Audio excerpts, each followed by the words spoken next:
عثمانیہ یونیورسٹی کے طلباء نے عثمانیہ یونیورسٹی E2 ہاسٹل میں درپیش مسائل کو لے کر آرٹس کالج کے سامنے احتجاج کیا۔ طلباء نے الزام لگایا کہ پینے کا پانی بھی آلودہ آ رہا ہے۔ آلودہ پانی کی وجہ سے ایک طالب علم بھی بیمار ہو گیا۔ ہاسٹل کے مسائل کو لے کر ہاسٹل وارڈن سے شکایت کرنے پر ہاسٹل وارڈن کی جانب سے ان کے خلاف نازیبہ الفاظ استعمال کرنے کا انہوں نے الزام لگایا۔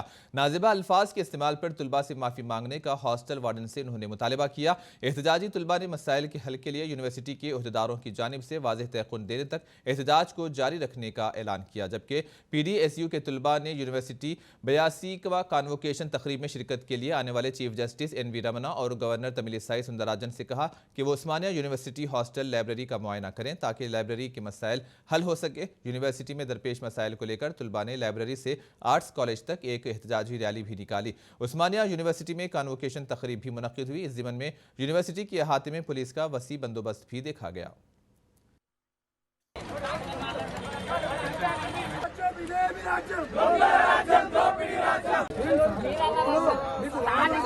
Gracias.